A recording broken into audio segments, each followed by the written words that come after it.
Assalamualaikum warahmatullahi wabarakatuh. Good morning. Welcome everyone. We meet again in MIT Nurul Iman 2 YouTube channel with me, Miss Vika. Today, we will learn in the Islamic history and culture. Okay, are you ready? Let's start our class with Basmalah. Bismillahirrahmanirrahim.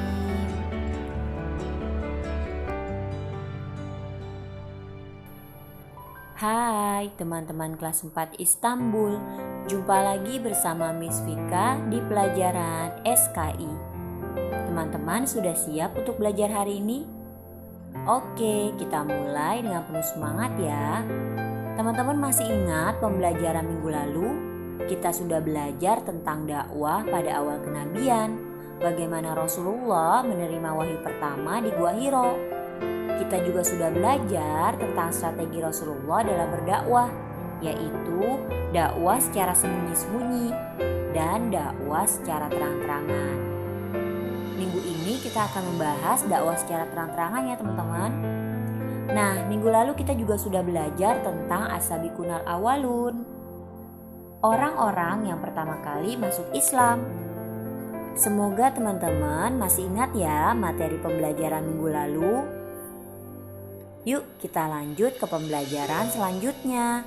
Minggu ini kita akan membahas dakwah Rasulullah secara terang-terangan. 3 tahun sudah Nabi Muhammad SAW berdakwah secara sembunyi-sembunyi. Kemudian turunlah wahyu Allah Subhanahu wa Ta'ala agar Nabi Muhammad SAW berdakwah secara terang-terangan. Wahyu tersebut terdapat di dalam Al-Quran surat Al-Hijr ayat 94, yang artinya, maka sampaikan Muhammad secara terang-terangan segala apa yang diperintahkan kepadamu, dan berpalinglah dari orang-orang yang musyrik. Jadi pada tahun keempat kenabian, dakwah secara terbuka atau terang-terangan baru dilakukan oleh Rasulullah SAW setelah mendapat perintah dari Allah di surat Al-Hijr ayat 94. Pada suatu ketika, Nabi Muhammad SAW pergi ke Bukit Safa di dekat Ka'bah. Dari atas bukit itu beliau memanggil banyak orang. Oleh karena Nabi Muhammad adalah orang yang terkenal dengan budi pekertinya dan kejujurannya, maka kaum Quraisy segera berdatangan. Pada kesempatan itulah Rasulullah menyerukan untuk beriman kepada Allah Subhanahu wa Ta'ala dan beriman kepada hari kiamat. Di Bukit Safa inilah Rasulullah memulai dakwahnya secara terang-terangan. Rasulullah SAW berkata kepada orang-orang Quraisy, "Seandainya aku beritakan kepada kalian bahwa di lembah sana terdapat pasukan berkuda yang hendak menyerang kalian, apakah kalian akan mempercayaiku?" Orang-orang yang hadir pun serempak menjawab, "Ya, kami percaya. Kami belum pernah melihat kamu berdusta." Kemudian Rasulullah SAW berkata lagi, "Jika begitu dengarkanlah, demi Allah yang tidak ada Tuhan selainnya, aku adalah utusan Allah. Allah telah memerintahkan aku supaya memperingatkan kalian.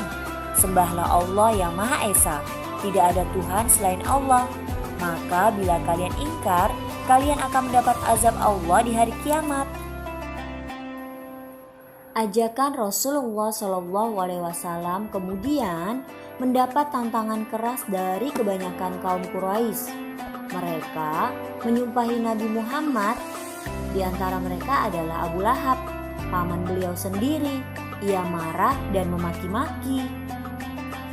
Begini kata Abu Lahab, "Celakalah engkau Muhammad, untuk inikah kamu mengumpulkan kami?"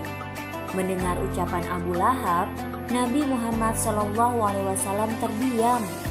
Lalu turunlah ayat Al-Quran surat Al-Lahab ayat 1-5. Teman-teman kelas 4 Istanbul tentu sudah hafal surat Al-Lahab. Yuk kita murojaah surat Al-Lahab bersama-sama. Bismillahirrahmanirrahim. Tabbat yada abi lahabin wa tabb. Ma aghna anhu maluhu wa ma kasab. Sayasla naran dzata lahab. Wa imra'atuhu hammalatal hatab. Fi jidha hablum mim masad. Pada awal dakwah Rasulullah Shallallahu Alaihi Wasallam secara terang-terangan ini tidak mendapat tanggapan yang baik dari kaum Quraisy. Namun beliau tidak berputus asa. Beliau terus berdakwah dengan penuh semangat dan kesabaran. Rasulullah Shallallahu Alaihi Wasallam berdakwah kepada kaum Quraisy dan penduduk Mekah kurang lebih selama 13 tahun.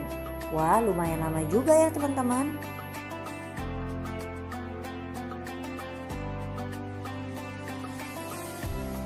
Kadang-kadang Rasulullah Shallallahu Alaihi Wasallam berdakwah di depan orang banyak atau kepada seseorang yang beliau jumpai.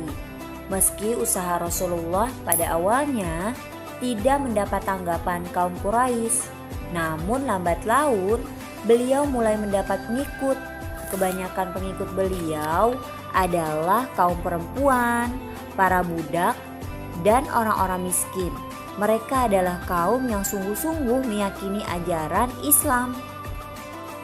Mereka sangat kuat dalam keyakinannya, meskipun mereka sering disiksa dan dianiaya oleh orang-orang Quraisy dan tuan-tuan mereka. Rasulullah sendiri selalu mendapat tantangan dari kaum Quraisy, tapi paman beliau Abu Thalib selalu membelanya. Walaupun Rasulullah mendapatkan tantangan dan cobaan yang berat, beliau tidak pernah gentar dan putus asa. Terima kasih teman-teman kelas 4 Istanbul sudah menyimak video pembelajaran hari ini. This is the end of our class. Thank you for your spirit and attention. Let's end our class with hamdalah. Alhamdulillahi Rabbil Alamin. See you next time. Keep happy and stay safe. Wassalamualaikum warahmatullahi wabarakatuh. Bye.